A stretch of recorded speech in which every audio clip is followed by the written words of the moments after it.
좋으신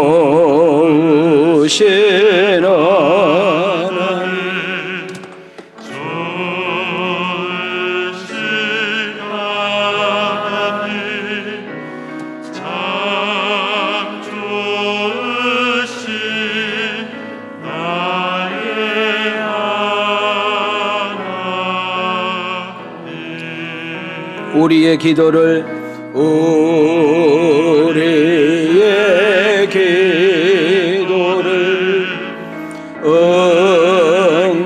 응답해 주시는 참 좋으신 나의 하나님. 우리 두 손 들고 한없는 축복을 우리에게 주시는 참 좋으신 나의 하나님.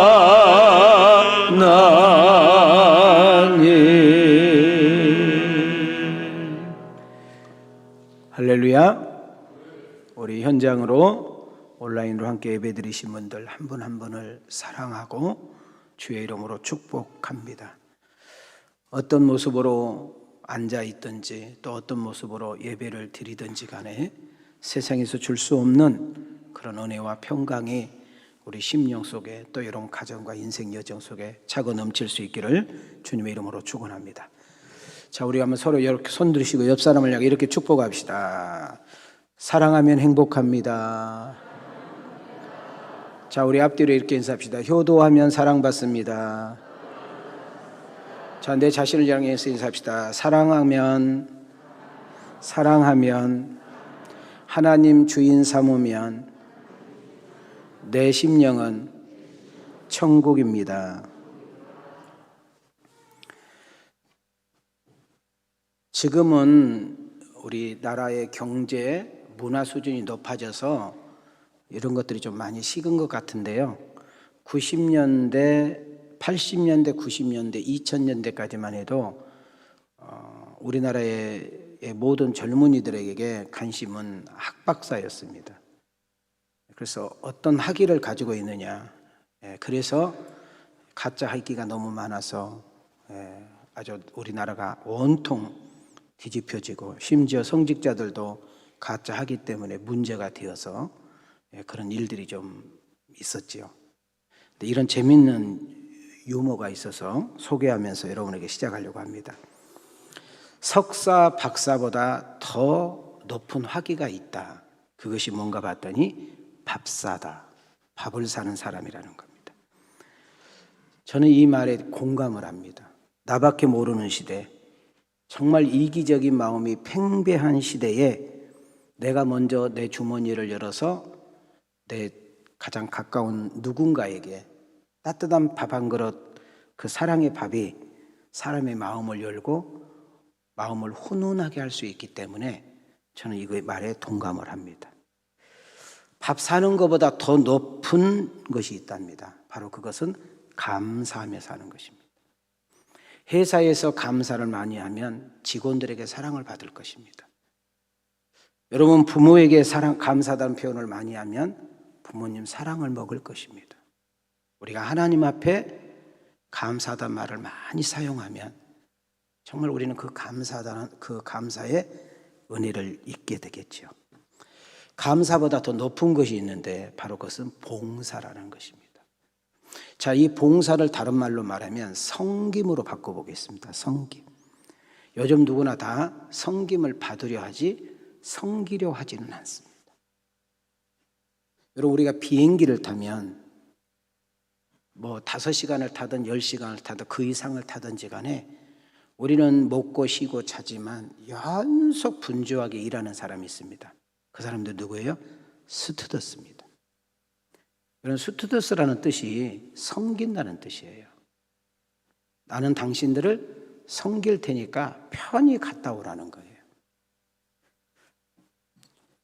오늘날 교회나 가정이나 사회나 모임이 왜 문제가 되고 깨지고 쪼개지고 문제가 생기죠? 섬기는 사람이 없기 때문에 그렇습니다. 하나님이 내게 주신 그 재능, 하나님이 주신 귀한 재물, 하나님이 주신 은사를 필요한 것을 가운데 우리가 기부하고 흘러보낼 때에 그 따뜻함을 느끼고 정을 느끼고 세상에서 그 맛볼 수 없는 것을 느낄 때 사람들은 행복하다고 말합니다. 그리고 그 사람을 존경하게 되고, 그것이 만약 우리 크리스찬의 모습이면 그 삶을 통해서 예수가 나타나는, 예수가 보여지는 역사가 일어난 줄 압니다. 우리는 가정의 달을 맞이했습니다. 우리는 서로 가정의 달을 맞이해서 바쁘게 분주하게 먹고 살기 힘들어서 부모님하고 밥 한 번 하지도 못하고 친구하고 애인하고 동료하고는 그렇게 밥도 잘 먹으면서 엄마 아버지하고 밥 한 번 먹어주는 것은 큰 인심이나 쓰는 것처럼 바뀌는 이런 가슴 아픈 시대에 살아가고 있어요. 저도 남매가 있습니다마는 제 남매하고 한 달에 밥 한 끼, 뭐 두 끼, 세 끼 먹으면 많이 먹는 것 같습니다. 오히려 자녀들하고 밥을 먹으면 생소해. 그런 시대에 살고 있어요. 비단 우리 집만의 이야기겠어요? 요즘 청소년들이 엄마 아버지하고 밥도 먹으려고 하지도 않고 여러 가지 핑계 이해를 대면서 밥을 못 먹죠. 오늘 밥 먹으라는 거예요. 오늘 오후 예배도 드리지 않고 오늘은 부모님하고 함께 놀아주고 좀 부모님에게 좀 웃음도 주고, 여러분들만 맛있는 커피 먹을 줄 아는 것이 아니라 여러분 엄마 아빠도 맛있는 커피 먹을 줄 알잖아요. 지금까지 받았던 은혜를 참 설교 시간에 이런 말 하면 좀 민망할 수 있는데, 우리 요즘은 여자분만이 아니라 남자분들도 변비 때문에 고생하시는 분들이 많은 것 같아요. 여러분, 변비의 문제가 뭐예요? 먹은 것을 배출을 해야 되는데 그게 잘 안 되니까 화장실에 오래 앉아있게 되는 것이고, 그러다 보니까 많이 힘들잖아요. 우리 설교, 요즘은 인터넷만 들어가면 여러분이 좋아하는 설교를 요즘은 교회에 옮길 것도 없어. 그냥 여러분이 집에 가서 여러분이 듣고 싶은 설교 그냥 끊임없이 들을 수 있는 시대에 우리가 살아. 분당 우리 교회 이찬수 목사님이 28교회 분립개척을 해서 지금 센세이션을 일으켰는데, 그게 왜 가능한 줄 아세요? 이것이 온라인이 발전되지 않았으면 죽거나 사나 그 교회를 나가야 되는 거예요. 근데 지금은 본인들이 이찬수 목사님 교회를 안 나가서 분립개척 나가도 언제든지 이찬수 목사 설교를 들을 수 있는 시대가 됐기 때문에 그렇게 되는 거예요. 근데 우리는 너무나 좋은 설교, 너무너무 수준 높은 설교에 익숙해져 있는데, 과연 여러분과 나의 신앙의 나무에는 어떤 변화와 열매가 맺어졌는지 우리는 한번 생각해 볼 필요가 있을 것 같습니다. 제가 엊그저께도 한두 주 전에도 이야기한 것 같은데요. 사과나무에는 사과만 열려요. 감나무에는 감만 열려요. 근데 아카시아 나무에는 열매가 안 열매요. 가시만 열어요.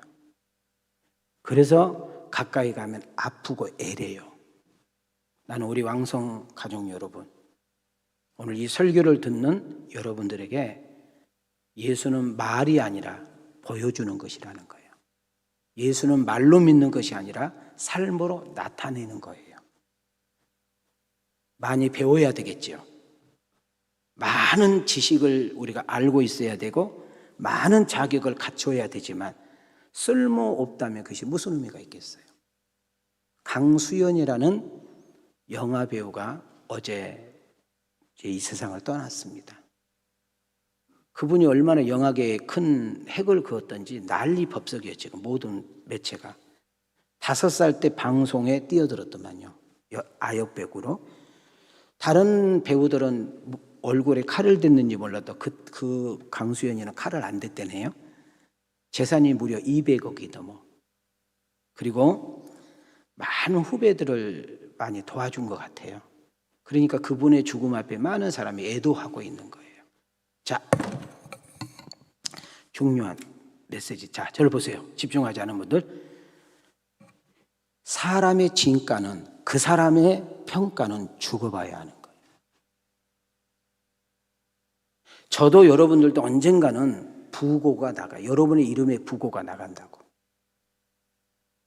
함께 직장 생활하고 있는 동료들, 함께 신앙 생활하고 있는 성도들이, 여러분 늘 함께 어울리고 먹고 놀았던 그 주변에 있는 사람들이 여러분의 부고 소리에 어떤 반응을 보일 것인가를 한 번만 생각하고 산다면 여러분 옷깃 메어질 거예요. 인생 그냥 아무렇게 안 살 거예요. 오늘 이 어버이 주일을 맞이해서 다시 한번 여러분 옷깃을 좀 여매고 한번 다시 한번 어떻게 살 것인가를 생각해 볼 수 있는 그런 축복의 아침이 되기를 주님의 이름으로 소망합니다. 오늘은 어버이에 대한 이야기를 우리가 좀 잠깐 나누게 되겠습니다. 제가 말씀드렸던 것처럼 저는 모든 설교에 자신이 없어요. 모든 설교에 저는 떳떳하지도 않아요. 너무 부족한 목사니까. 근데 거기서도 더 약하다고 하면 저는 이 어버이 설교입니다.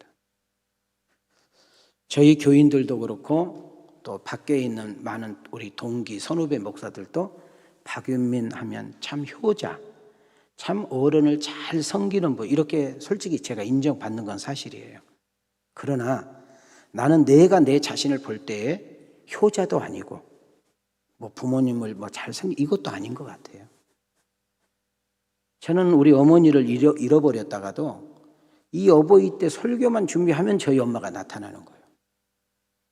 그래서 제가 죄송하지만 어버이 때 거의 제가 안 울고 설교한 적이 없어, 제가. 여러분 그 뭐 설교하다가 우는 것은 뭐 여러분의 나는 원래 내가 울지를 않아요. 내 성격 자체가. 울면 약하다, 울면 진다, 뭐 이런 거 있잖아요. 저희 형제간들도 제 설교를 거의 들어요, 거의. 제가 알기로는. 내 친형제간들이. 지금 제가 돌아온 목요일 날 이제 한평을 다녀오려고 하는데 저희 시골에 계신 어머니는 저를 낳아주신 엄마가 아니세요. 그냥 저희 아버님하고 살고 계신 어머니세요. 자, 무슨 말인지 이해가 되지요?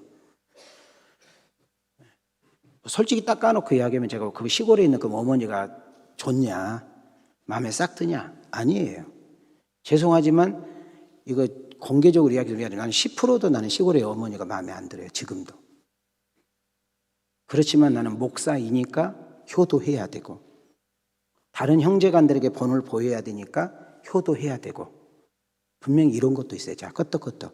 그러나 나는 하나님을 만난 사람이에요. 하나님을 만나 보니까 그렇게 해야 되는 것이고 하나님이 내 안에 계시고 보니까 그렇게 살아야 되는 거예요. 사실 제가 한 2주 전인가 모처럼 저희 장모님을 모시고 올미도를 다녀왔습니다. 그래서 친구 목사들에게 야, 여기 어디가 식당이 좋냐, 어머니 한번 모시고 가려고 식당 소개를 제가 받았죠. 하여튼 그 지역에서는 제일 좋다고 그러는데 저는 잘 모르겠습니다. 그래서 고기를 시켜서 저희 집사람하고 우리 장모님하고 먹는데 우리 장모님은 2점 가지고 하루 내내 먹어. 우리 둘이 다 먹어. 그래놓고 어머니 대접했대. 자, 우리끼리 솔직히 어머니 대접한 거요? 누가 먹은 거요? 말 안 할 거예요? 자, 무슨 말인지 이해가 돼요? 그러니까 제가 하고 싶은 이야기는 오늘 설교하는 박 목사 너는 얼마나 효도를 잘하길래 그 설교냐, 그게 아니다 그 말이요. 너무 부끄럽고 너무 죄송한데 나도 이 설교를 건너뛰고 싶은데 다른 목사님들처럼 자유롭게 설교를 하고 싶은데 1년에 한 번 정도는 이런 메시지를 한번 나눠볼 필요가 있다고 저는 생각을 한다 그 말이에요. 미국이라는 나라가 형성이 되어서 처음 대통령을 뽑습니다. 그 대통령 이름이 조지 워싱턴이라는 사람입니다. 제가 누가 좀 이 효도에 관해서 어떤 누구 설교 좀 한번 인용할 것이 없나 하고 찾아보고 보겠는데 별로 없더라고요. 근데 이분에 대한 이야기가 제 눈에 꽂혔습니다. 이분은 3가지로 어머니에게 효도했어요. 첫째로 11살 때 아버지가 돌아가셔요. 그래서 홀 어머니 밑에서 이 아이가 자라요. 얼마나 엄마가 금이오기야 키웠겠어요. 16 이제 성장해서 너무 가난하고 어렵게 살다 보니까 성공하려면 군대 장교가 돼야 된다, 이런 마음을 가지고 군대를 입대를 하려고 했는데 엄마가 아들을 놔주지를 않는 거예요. 엄마가 아직까지는 자기 옆에 있어주기를 원하는 거예요. 그걸 느낀 조지 워싱턴은 군대 가는 걸 포기합니다. 그리고 직업을 측량 기사가 됩니다. 그러면서 엄마하고 이제 함께 사는 거예요. 측량 기사 하면서. 근데 조금 지나다 보니까 남자가 태어나서 세계 견문을 좀 넓히고 돈도 좀 많이 벌고 빨리 성공하려면 배를 타야 된다. 그래서 어렵게 해운 사업에 취업을 했어. 여러분, 배를 타고 한번 나가면 뭐 6개월 뭐 심지어 막 이렇게 있다 오잖아요. 그래서 어머니에게 축하된 이야기를 했더니 엄마가 그냥 눈에서 얼굴이 그냥 막 곧 터지게 생겼어. 뭐 꼭 그렇게 가야 되겠냐, 그렇게 엄마하고 헤어져야 되겠냐, 뭐 이런 거죠. 그래서 결국은 다 가기로 먹었는데 그걸 포기를 해요. 근데 엄마가 그 조지 워싱턴을 앉혀놓고 이 두 마디를 뱉었대요. 띄워줘봐요. 자, 읽어봐요. 시작. 조지, 하나님께서는 부모를 공경하는 자녀를 축복하신다고 약속하셨다. 내가 어디로 가든지 하나님께서 너를 축복하시리라고 믿는다. 이거는 엄마가 아들에게 했던 말이에요. 그대로 된 줄 믿습니다. 자, 그리고 이제 미국이 영국으로부터 이제 독립을 해야 되는데 그 영국과 독립 싸움을 할 때 총사령관으로서 조지 워싱턴이 대승을 합니다. 그리고 이제 나라 대통령이 되어야 되는데, 여러분, 미국에 전에도 없고 후에도 없이 모든 사람이 만장일치로 기립박수에서 된 사람이 이 워싱턴이에요. 한 번 대통령 됐습니다. 두 번째 다시 기립박수로 2대 대통령이 됩니다. 3대 대통령을 뽑아야 되는데 국민들도 모든 의회에서도 이분밖에 없다는 거예요. 그래서 당신이 대통령을 좀 더 해 주셔야 되겠습니다고 했을 때 여러분, 조지 워싱턴이 No. 사람의 욕심은 끝이 없다네. 내가 여기서 그냥 나가주지 않으면 다음에 온 대통령들도 그렇게 해먹으려고 할 거라는 거예요. 그리고 싹 끊고 돌아섰다는 것입니다. 참 멋있다, 참 멋있는 분이다, 이런 생각을 제가 해보게 되었습니다. 우리는 에베소서 6장 3절 말씀을 좀 귀담아 볼 필요가 있습니다. 시작. 이로써 내가 잘되고 땅에서 장수하리라. 우리 부모님을 그냥 공경하라고, 부모님한테 그냥 잘하라고 하는 것이 아니라 하나님이 두 가지 약속을 했는데, 야, 너희들이 내 말대로 부모님께 네가 진짜 공경하며 마음에 우러난 효도를 하게 되면 내가 너에게 두 가지 꼭 약속할게. 장수하는 복을 줄 것이고 잘되게 하는 은혜를 줄 것이야. 할렐루야. 오늘은 석가탄신일입니다. 하나님이 가장 거북스럽고 기분 나쁜 날이에요. 하나님이 지으신 세상에서 하나님이 지은 조물주들이 하나님이 주셨던 것을 가지고 여러분 듣지도 못하고 보지도 못하고 말하지도 못하고 여러분 움직이지도 못한 그 속고상 앞에 가가지고 오늘 빌고 있으니 하나님 속이 터져버려요.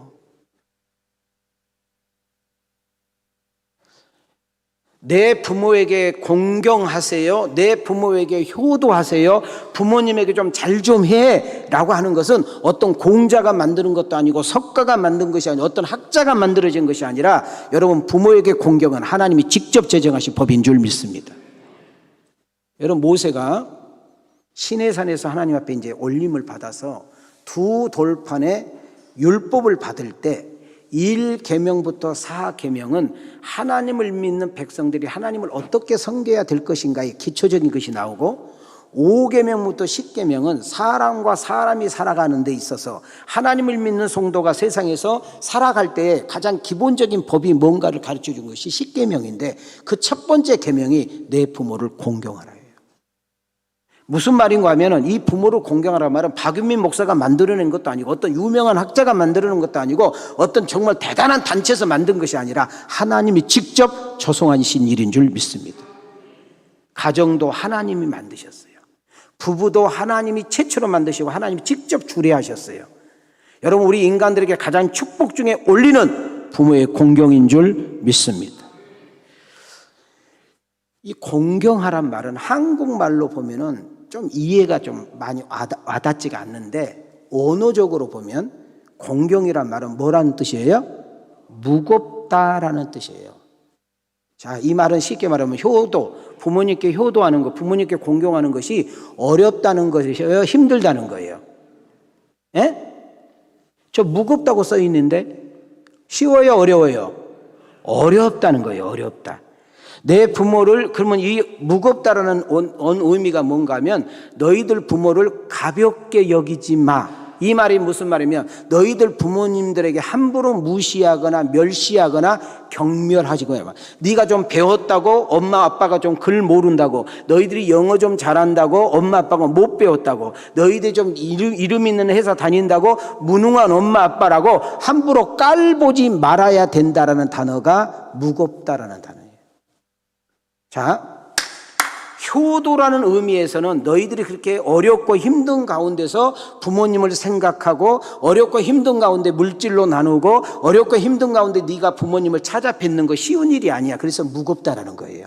그러나 너희들의 말과 행동을 통해서 네가 좀 건강하다고, 네가 좀 젊다고, 네가 좀 돈 좀 번다고, 네가 좀 많이 앞는다고 부모님 앞에서 함부로 까불거나 깝죽거리지 말라는 거예요. 자, 이렇게 쉽게 표현한 것이 이해가 되면 끄떡끄떡해 봐요. 요즘 우리 부모님들, 우리 딸내미들, 엄마가 아는 것이 뭐가 있다고, 그거 엄마 시대나 되지 요즘 시대에 맞는 것도 아니라고 막 이런 사람이 있어. 아니, 연속국에 보면 나와. 여러분, 부모님을 공경하다라는 그런 말은 단순한 행동이 아니라 여러분 자세에 초점을 맞추고 있는 것을 볼 수가 있습니다. 부모님을 공경하라는 말은 부모님을 가볍게 여기지 말라, 가치 없게 여기지 말라, 부모님 자체를 존중하게 여겨라. 그리고 한 걸음 더 나가서 부모님을 공경한다는 말에는 물질적으로 돕는 것까지 가게 되어 있습니다. 여러분, 부모님이 나이가 들게 되면 힘이 없지요. 촉이 떨어지죠. 귀, 눈 다 모든 것이 안 좋아집니다. 그러다 보니까 노동력이 상실되게 되고, 일을 못하다니까 돈을 벌지 못하고 경제적인 능력이 없게 됩니다. 그것을 바라보는 젊은 아들과 딸은, 며느리 사이, 여러분 이런 것들은 그 부모님들이 볼 때 가짱거든요. 힘도 없지요, 돈도 없지요. 여러분, 돈이라도 많으면 문득 닳게끔 올 텐데 우리에게 줄 것도 없을 경우에는 그것이 짐으로 느껴지는 거예요. 힘이 없는 부모님을 바라본 자식들은 말과 행동으로 엄마 아버지를 함부로 대하는 경우가 있다라는 거예요. 근데 우리는 여기서 한 번만 생각해 볼 필요가 있어요. 지금은 자녀가 하나고 둘밖에 없어요. 그래도 키우기가 어렵고 버겁다고 이야기해요. 그러나 우리의 부모님 때는 기본이 3명, 5명, 7명, 10명이에요. 저희 아버님 같은 경우는 열을 낳았어요. 열을. 힘도 좋아. 여러분, 우리 부모님들은 자녀가 훌륭해서가 아니라, 대단해서가 아니라, 정말 못났어도, 죄를 졌어도, 병이 들었어도, 하는 일이 실패했어도 내 자녀예요. 한 걸음 더 나가 내 자녀라는 이유 하나 때문에, 부모라는 이유 하나 때문에 모든 것을 주셨고, 모든 것을 포기했고, 모든 것을 희생해서 오늘의 내가 있는 거예요. 그것도 부족해. 우리 아들이, 우리 딸이 나보다 더 훌륭한 부모 만났더라면, 나보다 더 돈 많은 집에서 태어났더라면 우리 자녀들이 더 잘 됐을 건데, 그런 못내 아쉬움 때문에 새벽마다 두 손 모아 하나님께 내 딸, 내 아들 잘 되게 해달라고 기도하는 것이 우리 부모님의 마음이에요. 그런데 자녀들은 어떻습니까? 재산 안 준다고, 병들었다고, 늙었다고, 무능하다고, 아는 것 없다고 짐짝처럼 취급을 합니다. 그래서 부모를 함부로 때리고 구박하고 무시하고 멸시하고 이렇게 하는 것입니다. 근데 성경은 이렇게 부모를 학대하고 부모를 버리고 부모를 때리고 부모님을 골방에 쳐가버리고 이런 사람들을 어떻게 한다고 그러느냐. 잘 들어서 듣기 싫어도 들어요. 죽여버린다는 거예요. 하나님이. 내가 죽여버린다. 누가 죽인대? 하나님이 죽여버린다는 거예요. 신명기 21장으로 할게요. 시작. 자, 잠깐만요. 막 죽여버리니까 무서워서 안 읽네. 읽어요, 읽어. 시작. 자기 아버지나 어머니를 치는 자는 반드시 죽일지니라. 그의 부모를 경홀히 여기는 자는 저주를 받을 것이라 할 것이요 모든 백성은 아멘 할지니라. 만일 누구든지 자기의 아버지나 어머니를 저주하는 자는 반드시 죽일지니 그가 자기의 아버지나 어머니를 저주하였은즉 그의 피가 자기에게로 돌아가리라. 여러분, 그렇게 불효해서 하나님 앞에 때려 맞고 불효해가지고 그렇게 하나님께 죽임을 당하면 그것을 본 부모 마음이 기쁘겠어요? 그런 마음을 본 부모 마음이 편하겠느냐 그 말이에요. 그래서 성경에 보니까 이런 불효자를 둔 부모의 마음은 늘 마음이 어떻게 된다고? 근심한다는 거예요. 여러분, 잠언 10장 11절을 보면 솔로몬의 잠언이라 지혜로운 아들은 부모님을 뭐하게 해도 기쁘게 해도 미련한 자식들은 어미를 뭐하게 하느니라? 근심하게 하느니라. 근심해서 끝나면 얼마나 좋겠어요. 이제는 그게 더 가중돼서 고통스럽다는 거예요. 여러분, 잠언 17장 25절에 보면 미련한 아들은 그 아비의 마음에 뭐가 되고? 근심이 되지만 그 어미의 고통이 된다는 거예요. 거기서 끝나면 얼마나 좋겠어요. 재앙이 내려, 저주가 내리는데 잠언 19장 13절에 보니까 미련한 아들은 그의 아비의 재앙이요 다투는 아내는 이에 떨어지는 물방울이라고 했고요. 여러분, 이런 불효의 자식들을 준 부모님의 마음은 낙이 없다는 거예요. 잠언 17장 21절에 보니까 미련한 자를 낳은 자는 근심을 당하나니 미련한 자의 아비는 낙이 없느니라. 여러분, 부모가 훌륭해서 부모가 대단해서 나에게 많은 유산을 줘서 나에게 특별해서 효도하라는 것이 아니에요. 나를 이 세상에 있게 하신 분이기에. 이런 분이 있어요. 저는 간혹 이렇게 제가 이렇게 5월달 되면 지금 이분이 여기도 앉아 계신지는 모르지만은 저는 목사님, 저는 5월달이 너무 싫어요. 왜요? 진짜 목사님 효도 설교를 들으면 그 시간이 아주 곤욕이에요. 곤욕. 뛰쳐나갈 수도 없고 그런 데서 머리 좀 숙이면 거기 들으라고 그러고 목사님은 온 곳도 다 애워가지고 와가지고 우리 얼굴만 낮바닥만 보고 있으니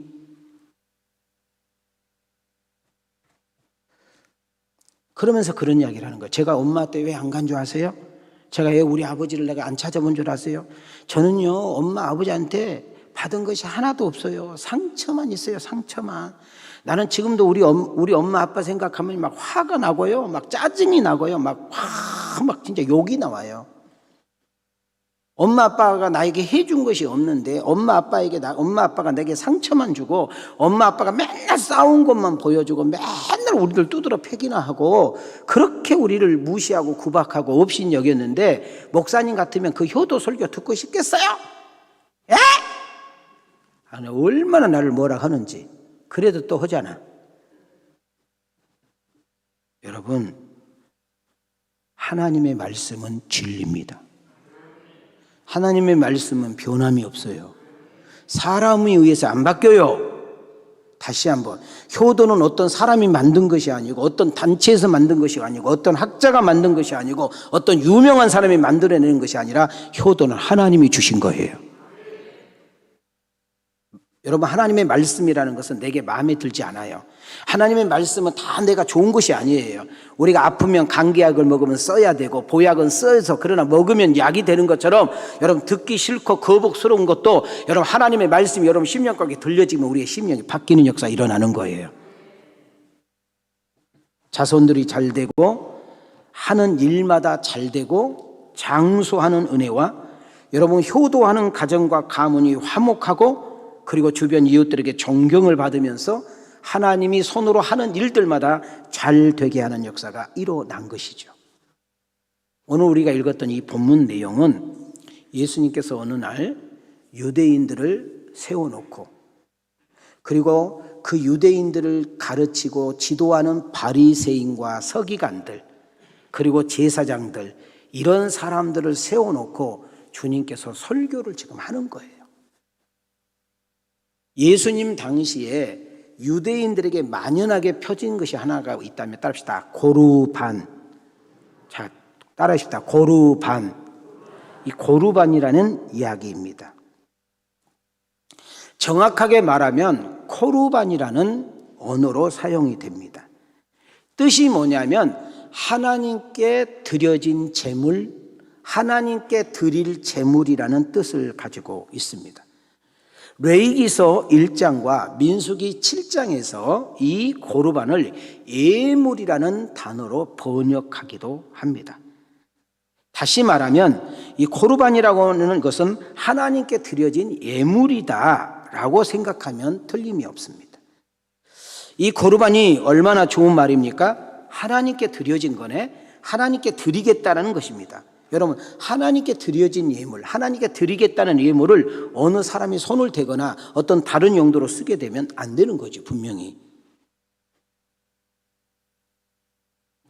그렇기 때문에 오늘 어버이 주를 맞이해서 여러분 부모님을 공경하라는 것은, 여러분 죄송하지만 그냥 오늘 이렇게 어버이날 한번 반짝 꽃 하나 달아드리고, 여러분 한번 식당에서 밥 한 그릇 사드려드리고 5만 원 10만 원 봉투 하나 주고 아니면 뭐 선물 카드 하나 주고 이거 끝나는 것이 아니라, 우리 예수 믿는 크리스찬들은 이 어버이의 날이 매일마다 이루어지는 역사가 일어나야 될 줄 믿습니다. 출애굽기 20장 12절과 에베소 6장 2절 한번 보시기 바랍니다. 시작. 내 부모를 공경하라. 그리하면 내 하나님 여호와가 내게 준 땅에서 내 생명이 길리라. 내 아버지와 어머니를 공경하라. 이것은 약속이 있는 첫 계명이니. 자, 우리는 공경을 할 때 두 가지 자세로 공경해야 돼. 따라합시다. 마음으로 공경하라. 여러분, 우리는 부모님을 여러분 존경하는 마음과 감사하는 마음을 가지고 다가가야 돼요. 마지못해서 억지로 하는 것은 태가 나요. 어쩌다 한번 용돈 드리고, 어쩌다 한번 선물 던져드리고, 어쩌다 한번 상품권 사다 드리고, 어쩌다 한번 봉투 5만 원 10만 원 던져주는 그 공경이 아니라는 거예요. 우리의 평상시의 삶 속에 출근하고 가다가, 여러분 운동하고 있다가, 뭔둥 맛있는 거 먹다가, 아니면 좋은 분위기에서 차를 마시다가, 엄마 나 이렇게 친구랑 차 마시러 왔는데 엄마는 뭐해? 어디 있어? 엄마랑 차 한잔 마시고 싶다. 엄마 나 오늘 친구들이랑 함께 지금 떡볶이 맛있는 거 먹고 있는데 엄마 떡볶이 좋아하잖아. 근데 엄마 생각나서 전화했어. 여러분, 이런 거 전화 한 통 하나, 이게 마음 하나하나가 여러분 부모님에게 주는 거예요. 한번 따라합시다. 한번 따라합시다. 효도는, 오늘 지금 두 명이 지금 내 설교를 잘 안 들어. 일부 예배 때도 저 뒤에 두 여자가 잘 안 들어서 내가 고개 들게 했는데 오늘은 젊은 애들이 잘 안 듣네. 들어야 돼, 이런 이야기. 자, 한번 따라합시다. 효도는 돈으로 하는 것이 아니라 마음으로 하는 거예요. 할렐루야. 여러분, 저에게 우리 성현이 어떤 색시가 왔으면 좋겠어요? 자, 우리 성이 어떤 남편이 왔으면 좋겠어요? 두 말할 것도 없이 효도하는 애가 오죠. 그렇잖아요? 여러분은 안 그래요? 여러분, 마음으로 효도한다는 것은 말 함부로 하지 않고, 함부로 그 사람을 무시하지 않고, 함부로 대하지 않는 자세라는 거예요. 그 사람이 비록 몸이 불편한 사람이고, 정말 힘이 없는 사람이고, 아무것도 가지고 없는 사람이고, 정말 누구에게 내세울 것도 없는 사람이지만 내 신랑의 부모니까, 내 아내의 부모님이니까 존경하는 거잖아요. 왜? 이렇게 귀한 남자를 낳아서 나에게 줬으니까, 이렇게 귀한 보물달지 딸을 내게 줬으니까 그거 자체 고마운 거 아니겠어요? 하여튼 아멘도 안 해, 아멘도 안 해. 하여튼 돈 이야기에 좋아하는데 지금 오늘 목사님 내가 자녀들한테 돈 받으니 돈 이야기는 이제 나와. 자, 우리가 부모님께 효도하는데 첫째 뭘로 효도하라고요? 마음으로. 아멘. 그 다음 두 번째로는 물질로, 경제적으로도 섬겨야 된다는 뜻이 있어요. 우리는 진짜 실제적으로 필요한 물질들을, 여러분 나는 빚내서까지 해란 말은 아니에요. 여러분의 한도에서 최선을, 여러분이 갈비탕 먹을 때 엄마 칼국수 먹을 줄 안다는 거지요. 여러분 정말 분위기 좋은 데서 커피 먹을 때 여러분 엄마 맥심 커피 먹을 줄 안다는 거예요. 그 정도는 생각해 주라는 거예요. 저는 우리 왕성 가족들이 그런 은혜가 있기를 주님의 이름으로 소망합니다. 그럼 제가 좀 원고를 좀 보고, 이 시간에 여러분한테 내가 아침에 만들어낸 원고라 내가 다 못 외웠어. 못 외웠으면 못 했다고 해야지 어떻게 할 거예요. 그죠? 그래서 제가 원고를 내가 새벽 예배 찍기 전에 내가 막 해서 우리 교육자한테 보내준 거라 내가 좀 원고를 보고 할 테니까 좀 이해가 되시죠? 여기서 3번 읽었는데 안 들어와. 이 고르반이라는 뜻이 이 헬라어로 보니까 이 도론이라는 뜻을 가지고 있는데, 예물, 재물, 헌물. 코르반이라는 히브리어는 카르반이라는 단어로 쓰이는데 하나님께 드림, 하나님께 바쳐진 헌금, 이런 뜻이에요. 그러니까 무슨 말이냐 하면은 이것은 하나님께 바친 것이니까 누구도 손을 못 대고 이것은 하나님께 바쳐진 것이기 때문에 누구도 함부로 사용하면 안 된다라는 의미가 고르반이에요. 자, 그런데 예수님 당시에 유대인들에게 어떤 문제가 생겼느냐는 거예요. 그럼 우리가 유대인들은 어떤 철저한 신앙을 가지고 있는 11조 신앙이 철저해요. 그래서 물질이나 양식이나 짐승의 어떤 유익이 생기면 하나님께 반드시 11조를 드리게 되어 있어요. 안 그러면 저주받는다고 생각을 하고 11조를 드려야 복을 받는다는 사상이 확실해요. 그 다음 또 하나는 10의 1조는 부모님께 드리는 거예요. 자, 10의 1조는 뭐라고요? 지금 유대인들의 정신이라니까. 그 다음 또 10의 1조는 뭐냐면 우리가 이스라엘 나라가 예수님 시대에 로마로부터 지배를 당했잖아요. 그래서 세금을 반드시 내가지고 그 로마에다 바쳐야 되는 거예요. 자, 그럼 10개를 다 먹어도 부족한데 한 개는 하나님 거요. 한 개는 부모님 거요. 한 해는 세금이니까 살아요, 못 살아요? 10개 다 먹어도 부족한데 3개를 띄니까 살아요, 못 살아요? 자, 그럼 잘 봐요. 여러분이라고 생각해봐. 10의 1조 안 드리면 큰일 나잖아. 하나님 옆에 벌 받잖아요. 그러니까 드려야 돼. 자, 세금 제대로 안 내면 나도 잡으러 와. 세금 안 내면 불이익이 생기잖아요. 그러니까 내야 돼, 안 내야 돼? 그러니까 뭘 가지고 손대요? 부모님께 효도하는 거. 부모님께 드려야 될 것을 손대는 거예요. 그래서 당연히 내가 병주라는 부모님에게 이 물질을 섬겨야 되는데 고르반이라고 이야기한 거예요. 자, 고르반은 누구 거라고 했어? 하나님 거, 하나님께 드려지는 거. 그러니까 부모님께 드리면 돼, 안 돼? 안 돼. 그러니까 나는 부모님께 효도 안 해도 돼. 나는 부모님께 용돈 안 드려도 돼. 나는 이번 어버이날 안 가도 돼. 왜? 하나님께 헌금했으니까, 하나님께 드렸으니까 하고 땡이야. 이런 아주 못된 제도가 유대인들 안에 만연하게 펴져 있으니까 예수님이 그걸 책망하고 그것을 잘 정돈해 주는 것이 오늘 우리가 했던 내용입니다. 무슨 말인가 하면 이 고르반이라는 단어가 하나님께 드려야 하기 때문에 하나님께서 받으셔야 되기 때문에 부모님께 효도는 안 해도 된다. 그리고 고르반이란 말은 진짜 그렇게 했는지 안 했는지 고르반이로 외치는 순간 손을 못 대는 거예요. 얼마나 편리하고 얼마나 사람들에게 유용된 대안인지 몰라. 그래서 효도를 안 해도 고르반이라고 외치게 되면 죄책감도 얻게 되고 그 좋은 제도를 아주 교묘하게 이용하는 일들이 생기게 되는 것이에요. 그래서 마음이 나쁜 사람, 아주 잘못된 사람들은 부모님 효도 안 하고 죄책감도 안 받고 그냥 고르반이라고 외치게 되면 나는 내가 해야 될 도리를 다 했다라고 지금 이야기를 하는 거예요. 자, 우리 주님은 전지하셔서 그들의 마음을 깨트려 보시고 이것을 무섭게 책망을 하고 있는 거예요. 너희들이 부모님에게 효도해야 될 것도 하지 않아가면서 고르반이라고 하나님께 바쳐진 예물이라고 드린들 하나님이 받겠니? 그런 예물 하나님이 받으시고 기뻐하시겠어? 라고 책망을 하는 거예요. 우리 예수 믿는 성도님들은 우리는 하나님 나라를 소유했고 하나님 나라에 소망을 두고 하나님을 아버지라고 부르며 살아가는 성도라고 믿어지면 아멘 합시다. 그럼 우리는 세상의 빛이요 소금이라고 이야기를 합니다. 여러분, 법을 만든 것은 서로가 좋고 법 안 테두리에서 누구에게 피해 주지 않고 서로의 위익과 서로의 편리함과 서로의 이런 부분 때문에 법을 만든 건데 이걸 교묘하게 악으로 도용해서 하나님 앞에 드린다는 이명 아래 내가 부모에게 해야 될 것들을 하지 못하는 이런 얼처구니 없는 사건이 쉽게 말하면 크리스찬 안에서 벌어지게 된 것이죠. 자, 우리 한번 죄송하지만 가슴에 손 한번 대시기 바랍니다. 자, 한 분이 연속 집중하지 않네? 자, 저를 봐요. 지금은 내가 고개 들었잖아요. 한번 따라 합시다. 신앙생활은 말로 하는 것이 아니라 삶으로 보여주는 것입니다. 다시 한번. 신앙생활은 말이 아니라 삶이랍니다. 나는 우리 왕성교회 성도님들에게 이런 은혜가 있기를 주의 이름으로 축복합니다. 왕성교회는 이것을 실천하고 행동하라고 오늘 오후 예배를 안 드리는 거예요.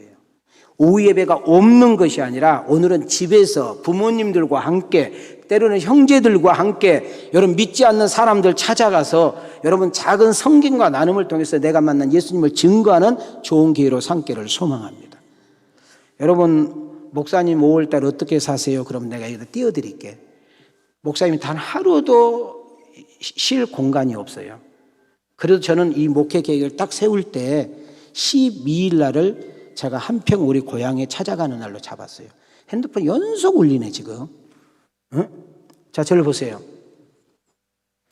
저는 그렇게 시골을 내려갈 때 어떻게 함께 하느냐 하면, 저는 우리 기도하는 할머니가 돌아가시고, 저를 위해서 기도해 준 장인 장모님이 돌아가시고, 또 우리 처할머니가 돌아가셨어요. 지금 우리 장모님이 생존에 계시지만 딸들이 운영하고 있는 요양원에 계셔요. 기도 한들 얼마나 하시겠어요? 이미 촉이 떨어지셨는데. 저희 시골 부모님들은 제가 알기로는 기도 안 하세요. 근데 하나님께 저에게 부모님 복은 없는데 만남의 복을 주셨어.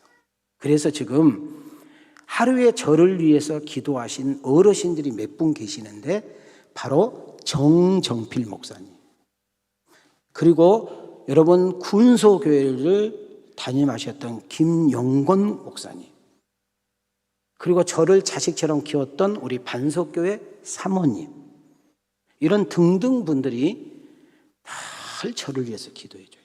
특히 그분들은 내가 어떤 일이 있어서 좀 힘들어하거나 이렇게 다운될 때 기가 막히게 전화 와요. 박 목사님, 혹시 뭔 일 없어? 박 목사님, 혹시 힘들어? 박 목사님, 아니 왜요? 그랬더니, 아니 오늘 기도하는데 마음이 자꾸 그렇게 해서 전화해 보는 거야. 이건 기도 안 하는 사람은 나오지가 않는 거예요. 여러분, 군소교회 목사님은 자기 사택하고 교회하고 한 5발짝 떨어지면 교회예요. 사택을 이제 은퇴하시고 이제 옮겼으니까. 그 사모님이 그러는 거예요. 그 사모님이 나한테 윤민희 목사 그래요. 이름이. 나는요, 이상하게 윤민희 목사님이라고 그래요. 근데요, 이런 말을 해요. 목사님, 저도 자녀가 4이에요. 근데 이상하게 기도하면 목사님 기도만 그렇게 많이 시켜요, 하나님이. 그래서 내가 mod을 때는, 우리 아들 결혼도 못한 아들이 있는데, 성령의 역사예요. 그럼 제가 이제 우리 아버님 가는 날짜를 잡아 놓으면, 내가 그 어르신 목사님들에게 전화를 걸어요. 목사님, 식사 한번 하게 만나요. 또 어려운 교회 목사님들, 늘 기도해 준 목사님들 만나요. 그리고 저는 기도해요. 하나님, 제가 12일 날 우리 고향 한평에 우리 어르신 목사님들 모시고 이렇게 식사도 하고 그래야 되는데 섬길 수 있는 사람 주세요 하고 저는 한 보름 전부터 기도해요. 또 모교회 목사님이 또 급당뇨가 와가지고 또 엄지발가락을 잘랐네. 그래서 제가 만나지를 못했어. 그래서 꼭 한번 뵈고 와야 될 것 같아서 그렇게 날짜를 잡아놨어요. 그럼 제가 고등학교 1학년 때부터 전도사님으로 나갈 때까지 10년 동안 섬긴 우리 반석교회 사모님, 저는 통화하면 엄마라고 그래요. 엄마, 어머니 그래. 그럼 옆에 누구 있으면 아이고 사모님 이러고. 5월 5일 날 혼자 목양실에서 설교 준비를 하는데 전화했어요. 어머니 언제 시간 되세요? 그랬더니, 야, 나 그때 시골 가야. 그 언제가 되겠어요? 항상 물어서 어떻게든지 만나서 식사라도 해드리려고, 어떻게든지 내가 용돈 드리려고 하는 거예요. 여러분한테만 그렇게 하는 것이 아니라, 또 제가 우리 집사람에게 고마운 거 하나는, 여러분도 알다시피 우리 거의 다 사례비 받으면 거의 7, 80% 다 교회에 헌금하잖아요. 그런데도 그 와중에 시골 또 부모님에게 저희 집사람이 한석 또 이렇게 계좌 이체해서 용돈을 보내드리고 있더라고. 고맙잖아요. 사랑하는 성도 여러분, 헌금도 별로 하지도 못해.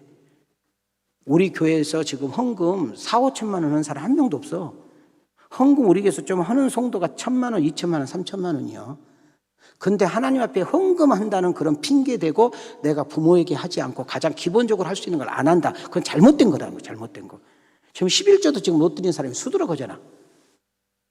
11조도 아까워서 드리지 못하면서 부모님한테 드리는 것까지도 인색한다. 그건 아닌 거예요. 아닌 건 아닌 거잖아. 아무리 요즘 교회 성도들이 목사님 책망 설교하고 자꾸 윤리도덕 설교하면 요즘 교인들 싫어한다고. 좋은 설교 막 듣는 좋은 설교해야 온다고. 저는 잘 모르겠네요. 어버이 설교 언제 하겠어요? 이제 내년 5월 8일 날 이제 오는데 1년이 있다 할 건데. 한번 따라합시다. 교회 열심히 다닌다고 부모님 찾아뵙지 못하고 교회에다 헌금한다고 부모에게 효도 못하면 크게 따라하세요. 잘못 믿는 거예요. 이것 때문에 목사님들이 저에게 항의 전화 올지 모르. 나는 그렇게 생각해요. 나는 그건 잘못 믿는다고 생각해요.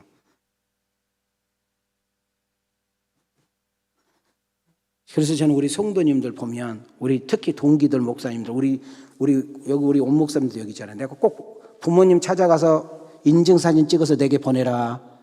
왜 또 딴 데로 가볼까 봐. 요즘 부교육자들도 못 믿어. 하다 지 새끼들만 챙겨가지고. 아니 얼마 전에는 우리 집사람이 나한테 그러더라니까. 효자 남편하고 사니까 보통 피곤한 것이 아니래. 뭐가 피곤해? 지 엄마한테 가라는데 뭐가 피곤해? 에? 내가 장모님 한 2주 전에 만났는데 지금 말일날 지금 30일 날 또 간다고 날짜 잡았는데 보더니 또 가? 이러는 거예요. 그 딸이요? 은비야, 은비 맞지? 너는 자주 와라. 삥 뜯어 가지 말고. 아니, 한번 물어봐요. 아니, 딸이 여보, 엄마한테 한 번 더 가자. 살아있을 때 더 가자. 해야 돼? 내가 가자게 해야 돼. 근데 내가 가자게 했는데 뭐라고 하냐면, 효자하고 살기 힘들대. 교회 사역이 바쁜 거 알죠? 여러분들한테 진짜 저희 집사람 진짜 열심히 삽니다. 그래도 아무리 우리가 목회하고 이렇게 해도 우리 또 사람으로서 해야 될 기본적인 것도 해야 되는 거예요. 아멘. 아멘도 안 해. 아멘. 뭐 참 이런 말 하기는 좀 민망스러운데요. 불과 한 10년 전에, 20년 전에, 30년 전에는요, 교회가 은혜로운 풍토가 있었어. 담임 목사님을 영의 아버지다 해가지고 우리를 영의 양식을 먹이고 늘 기도해주고 늘 축복해주고, 그래서 우리를 하나님 나라로 인도하는 그런 영의 아버지. 이제 용어는 잘못된 거죠. 영의 아버지라는 것은 없어요. 사실은 제사장도 없어요. 오직 제사장은 예수 그리스도. 할렐루야. 그래도 우리 성도들의 마음은 그래도 우리 목사님하고 늘 좋은 곳을 같이 하고, 이런 때가 되면 늘 챙기고, 이런 일들이 교회 안에 있었어요. 근데 요즘 우리 교회들 보니까 그래도 담임 목사님한테 커피라도 한 잔 사준 사람들 다 50대 바뀌었대요. 40대, 30대, 20대는 주님 오실 때까지 안 해. 어제 우리 운지라는 청년이 나한테 카톡 해가지고, 목사님 커피 사다가 냉동실에 넣어놨어요. 얼마나 기쁘던지. 한 번에 쭉 빨아먹어서 너무 좋아가지고. 요즘 안 사줘요, 애들. 근데 또 커피 사가지고 오지만 나 커피 안 좋아해요. 우리 한번 옆 사람하고 이렇게 인사해봐요. 예수는 말로 믿는 것이 아니라 보이는 거예요. 깨닫기를 주의 이름으로 축원합니다. 말씀을 마칠게요. 그럼 현대판의 고르반은 뭘까요? 예수님 시대의 고르반은 부모님께 해야 될 기본적인 것까지도 하나님께 바쳤다고 거짓말하고 안 했다 그 말이에요. 그럼 요즘에 현대판의 고르반은 뭐예요? 34번 시간 핑계. 너무 바쁘다는 핑계를 대고 가지 못하는 거. 나는 부모님께 가고 싶어도 너무 바빠서 시간이 없다고 하는 거. 이것이 고르반이야. 어떤 사람들은 돈이 고르반이야. 제가요 가고 싶은데 너무너무 생활 여유가 안 돼서 부모님께 해야 될 그런 여유가 없다고. 그러면서 고르반이야. 그것이 고르반이야. 그 다음 요즘 현대 고르반은 뭐냐면 자식들이 고르반이야. 요즘 엄마, 아버지 유치원 보내려면 돈 얼마나 많이 들어간 줄 알아? 요즘 학원에 가가지고 영어 가르쳐야지, 피아노 가르쳐야지, 수학 가르쳐야지. 그러다 보니까 엄마한테 줄 여유가 없어. 이렇게 하고 당연히 안 해도 된다는 이 자세가 고르반이다 그 말이에요. 여러분, 핑계대면서 내 사정, 내 형편 이야기하면서 가장 기본적으로 하지 못하는 우리 왕성 가족들이 혹시 있다면 갈비탕 한 그릇 못 사요? 네. 절 봐요. 갈비탕 한 그릇 못 사드리냐고. 서디슨 커피 한 잔 커피집에 가서 못 사드리냐고. 그렇게 바쁜데 엄마 아버지하고 모시고 물빛공원 한번 돌 시간 없냐고. 효도는 엄청난 것이 아니라, 대단한 것이 아니라 작은 거 하나라도 우리 딸이 나를 이렇게 귀하게 여기구나, 우리 아들이 나를 이렇게까지 귀하게 여기구나, 그 자체가 효도요 공경인 줄 믿습니다. 저는 우리 왕성 가족들이 그랬으면 좋겠어요. 그러기를 원합니다. 우리 한국교회가 무너지지 않으려면, 우리 한국교회가 다시 한번 세워지려면, 가정이 세워지려면 이런 것들이 질서적으로 잡혀야 될 줄 믿습니다. 고르반은 사람의 생각입니다. 핑계에서 나온 이야기입니다. 여러분, 부모님께 공경하라는 것은 하나님의 계명을시다. 이걸 지킴으로 나도 복을 받고 내 후손들에게 은혜의 통로가 되고 세상 사람들에게 기감이 되어지는 우리 왕성 가족들이 다 되어지기를 주님의 이름으로 축원합니다. 주님의 이름으로 축복합니다.